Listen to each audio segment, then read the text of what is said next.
Tonight on KGW News, a call for help with no ambulances available. Engine 4, AMR is level 0, AMR is level 0, 25, AMR is level 0. KGW investigates the hit-and-run victim left dying in the road, who waited 32 minutes before paramedics arrived.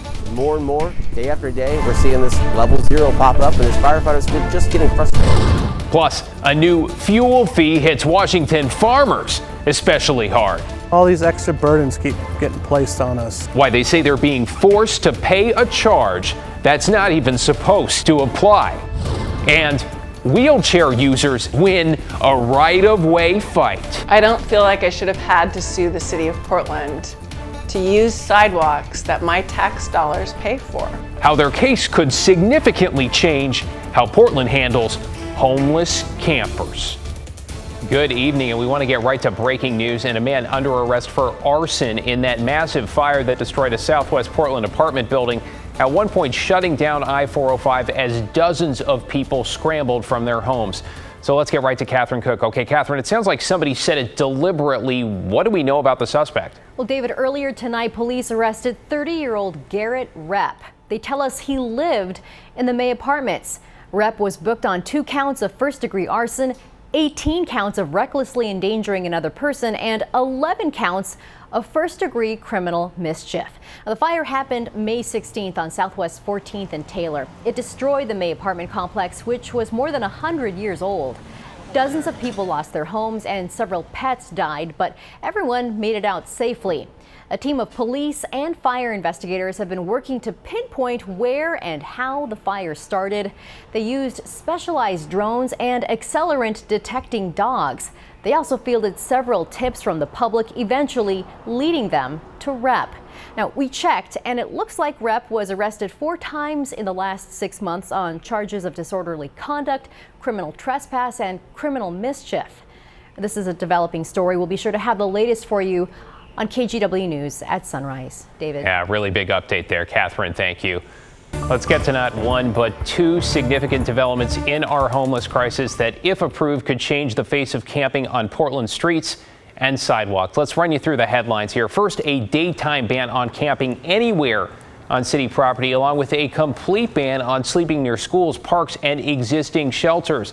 The proposal would also ban gas heaters and fires where people camp and criminalize building up things like piles of garbage, bikes, and vehicles. Now, after 2 warnings, a 3rd violation could earn someone a fine of up to $100 or 30 days in jail. Now, that is part 1. Part 2 here deals with the city looking like it's about to settle a lawsuit. Again, this is related to camping. You might remember a group of Portlanders sued last year, saying the failure to keep sidewalks clear violated their rights. Alma McCarty is here. You know what? This feels like a little bit of a coincidence, this happening on the same day, these 2 things. But let us start with that tentative settlement here. What do you know?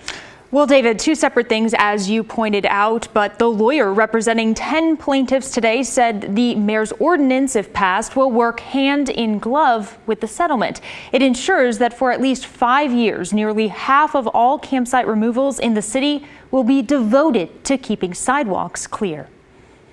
Okay. Tiana Tozer says she's one of many who moved to Portland on purpose. We have a large number of people with disabilities, and we choose to live here for the public transportation system. I chose Portland. But recently, she says she and others in the disability community feel they've been shut out and ignored, and their paths obstructed. I always felt that Portland was a very disability-friendly city, and then all of a sudden it was like, it's not. And so then I started calling around, and nobody would answer my phone calls. And then I started hearing from other people with disabilities that my friend Mike, who's blind, was running into people, being attacked, stepping in human feces, stepping over people and not knowing if they were dead, guide dogs having to pick through the needles and everything. Last fall, Tozer, alongside 9 other plaintiffs, sued the city of Portland, claiming they violated the Americans with Disabilities Act for failing to clear tents and campsites from city sidewalks. Nobody cared about the fact that we couldn't get around, that we were being threatened, that life was more difficult. Both sides have now reached a settlement. As part of it, the city will prioritize the removal of campsites on sidewalks, dedicate more time to clearing them, establish a hotline, quickly assess reported campsites, and extend a ban on handing out tents and tarps. Each plaintiff will also get $5,000 and their attorney fees paid for. The settlement is okay. I don't feel like I should have had to sue the city of Portland to use sidewalks that my tax dollars pay for. Mayor Wheeler issued a statement saying, "I strongly believe that everyone should have access to sidewalks to navigate the city safely. And this is especially true for Portlanders with mobility challenges." This on the same day he announced additional camping restrictions, including a daytime ban. Kaya Sand, executive director of Street Roots, calls it the wrong approach to chipping away at the homeless crisis. It's a large problem that for some reason too many leaders keep using ineffective strategies that actually make it harder. With this ordinance, we're actually looking at, lawsuits and lawsuits. It's going to tie up lots of resources, tie up a lot of efforts. We should be putting those resources toward making the situation better. Both the settlement and the mayor's proposed ordinance need final approval by City Council. There's a meeting next Wednesday. With the settlement, a federal judge would then need to sign off. And whether or not you agree on it, it looks like some sort of change here is coming. Absolutely. Thank you, Alma. Let's get you caught up on tonight's other headlines now, including a fire that broke out this evening at an apartment complex on East Burnside in Gresham. Firefighters say it started on the second floor and damaged an attic, but they stopped it from spreading to other units. 7 people are out of their homes. No word on the cause.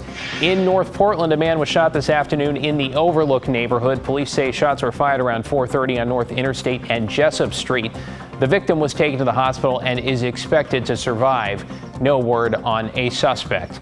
And a body found in February in the Pleasant Valley neighborhood has officially been identified as a missing Gresham woman. 22-year-old Kristen Smith was reported missing in December. Authorities recovered what's confirmed to be her remains in a wooded area near Southeast Deerdorf Road and Flavel Street. Portland police say they are conducting a death investigation.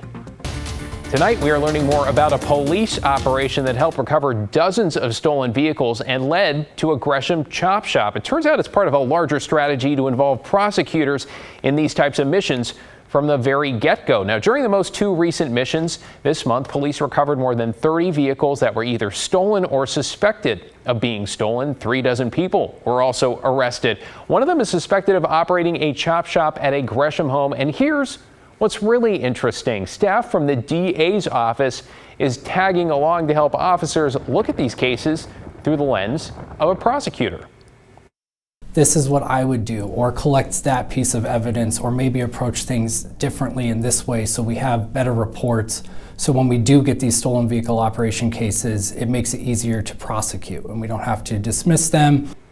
Interesting idea. The suspect in that chop shop case is Christopher Norwood Young, facing more than 50 charges, including trafficking in stolen vehicles.